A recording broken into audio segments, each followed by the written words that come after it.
എല്ലാ വിദ്യാർത്ഥികൾക്കും പുതിയൊരു വീഡിയോയിലേക്ക് സ്വാഗതം. ഈ വർഷത്തെ MG യൂണിവേഴ്സിറ്റി ഡിഗ്രി കോഴ്സുകളിലേക്കുള്ള ഫൈനൽ അലോട്ട്മെൻറ്റിനായിട്ടുള്ള രജിസ്ട്രേഷൻ ഇന്ന് അവസാനിക്കും.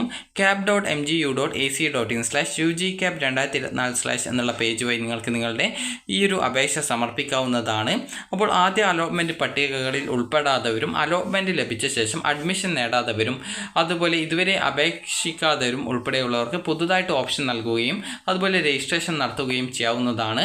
വിദ്യാർത്ഥികൾക്ക് ഈ ഒരു വെബ്സൈറ്റ് ഓപ്പൺ ചെയ്ത ശേഷം രജിസ്ട്രേഷൻ എന്നുള്ളതിൽ ക്ലിക്ക് ചെയ്തുകൊണ്ട് നിങ്ങൾക്ക് നിങ്ങളുടെ ആ ഒരു രജിസ്ട്രേഷൻ ചെയ്യാവുന്നതാണ്. ഇവിടെ ഫോർ ക്യാപ് ഫൈനൽ അലോട്ട്മെൻറ്റ് 1 എന്ന് പറഞ്ഞുകൊണ്ട് കാണാൻ സാധിക്കും. ജസ്റ്റ് അതിൽ ക്ലിക്ക് ചെയ്ത് നിങ്ങൾക്ക് ഇതുവരെ ഈ ഒരു അപേക്ഷ നൽകാത്ത വിദ്യാർത്ഥികൾ ആണെങ്കിൽ അപേക്ഷ പുതുതായിട്ട് രജിസ്ട്രേഷൻ ചെയ്തുകൊണ്ട് നൽകാവുന്നതാണ്. ഓൾറെഡി അപേക്ഷ സമർപ്പിച്ചിട്ടുള്ള വിദ്യാർത്ഥികൾക്ക് ഇവിടെ ലോഗിൻ ഹിയർ എന്നുള്ളതിൽ ക്ലിക്ക് ചെയ്തുകൊണ്ട് ആപ്ലിക്കേഷൻ നമ്പറും പാസ്വേഡും നൽകി ലോഗിൻ ചെയ്തുകൊണ്ട് പുതുതായിട്ട് ഓപ്ഷനുകൾ നൽകാവുന്നതാണ്.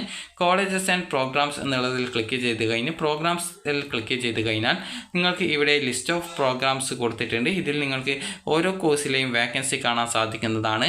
ഇവിടെ നിൽ എന്നല്ല മെറിറ്റ് സീറ്റ് എത്രയുണ്ട് എന്നുള്ള ഡീറ്റെയിൽസ് ഇവിടെ കൊടുത്തിട്ടുണ്ട്. ചില കോളേജിൽ ഇവിടെ നിൽ എന്ന് പറഞ്ഞുകൊണ്ട് കൊടുത്തിട്ടുള്ളത് ആ ഒരു കോഴ്സിൽ എന്തെങ്കിലും സ്പെഷ്യലൈസേഷൻ എന്തെങ്കിലും ഉണ്ടോ എന്നുള്ളതാണ്. അതായത് ഇവിടെ ഇൻ്റഗ്രേറ്റഡ് പ്രോഗ്രാമിംഗ് കമ്പ്യൂട്ടർ സയൻസ് ആണ്.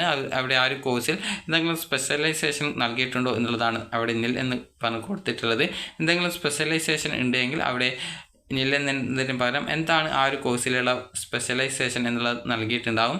ഇവിടെ നോക്കുന്ന സമയത്ത് animation and graphic design SF കോഴ്സിൽ animation, film making and digital design എന്ന് പറഞ്ഞുകൊണ്ട് ആ ഒരു കോഴ്സിൽ അതായത് സ്പെഷ്യലൈസേഷൻ നൽകിയിട്ടുണ്ട്. അപ്പോൾ ഈ രീതിയിൽ നിങ്ങൾക്ക് ഏത് കോളേജിലാണ് സീറ്റ് വേക്കൻസി ഉള്ളത് എന്നുള്ള ഡീറ്റെയിൽസുകൾ കൃത്യമായിട്ട് മനസ്സിലാക്കാവുന്നതാണ്.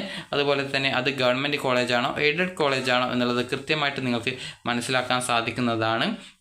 അപ്പോൾ ഇവിടെ BA എക്കണോമിക്സിന് മൂന്നാറിലൊരു കോളേജിൽ ഏകദേശം 51ഓളം സീറ്റ് വേക്കൻസി ഉണ്ട്. അപ്പോൾ ഈ രീതിയിൽ നിങ്ങൾക്ക് കൃത്യമായിട്ട് നിങ്ങൾ അഡ്മിഷൻ നേടാൻ താല്പര്യപ്പെടുന്ന കോളേജിൽ എത്ര വേക്കൻസി ഉണ്ട് എന്നത് കൃത്യമായിട്ട് മനസ്സിലാക്കാവുന്നതാണ്. അപ്പോൾ ഇന്ന് വൈകുന്നേരമോ അല്ലെങ്കിൽ രാത്രി വരെയായിരിക്കും അപേക്ഷ ഉണ്ടാവുക. അപ്പോൾ നിങ്ങൾ ഈ ഒരു സ്വന്തമായിട്ട് അപേക്ഷ നിങ്ങൾക്ക് വേണമെങ്കിൽ നൽകാവുന്നതാണ്. ഓൾറെഡി അപേക്ഷ സമർപ്പിച്ച വിദ്യാർത്ഥികൾ ലോഗിൻ ചെയ്തുകൊണ്ട് വേണ്ട ഓപ്ഷനുകൾ സമർപ്പിക്കുക. ഇതുവരെ അപേക്ഷ നൽകാത്ത വിദ്യാർത്ഥികൾ പുതിയ ലോഗിൻ ക്രിയേറ്റ് ചെയ്തുകൊണ്ട് നിങ്ങളുടെ അപേക്ഷ നൽകേണ്ടതാണ്. അപ്പോൾ ഇന്ന് വൈകുന്നേരമോ അല്ലെങ്കിൽ രാത്രി വരെയോ ആയിരിക്കും ഈ ഒരു രജിസ്ട്രേഷൻ ചെയ്യാനുള്ള സൗകര്യം ഉണ്ടായിരിക്കുക. വേക്കൻസി അനുസരിച്ച് വിദ്യാർത്ഥികൾ ഈ ഒരു രീതിയിൽ ലോഗിൻ ചെയ്ത് വേക്കൻസി ലിസ്റ്റ് കൃത്യമായിട്ട് മനസ്സിലാക്കി നിങ്ങൾക്ക് ഓപ്ഷനുകൾ സമർപ്പിക്കാവുന്നതാണ്.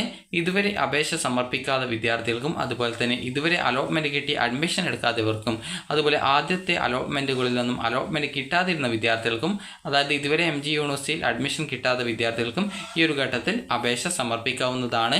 അപ്പോൾ വിദ്യാർത്ഥികൾക്ക് ഇന്നാണ് ഈ ഒരു രജിസ്ട്രേഷൻ ചെയ്യാനുള്ള ലാസ്റ്റ് ഡേറ്റ് ആയിട്ട് പറഞ്ഞിട്ടുള്ളത്. അപ്പോൾ വിദ്യാർത്ഥികൾക്ക് ഈ ഒരു വീഡിയോ ഉപകാരപ്രദമായിട്ടുണ്ടെങ്കിൽ ലൈക്ക് ചെയ്യുക, ഷെയർ ചെയ്യുക. Thank you for watching.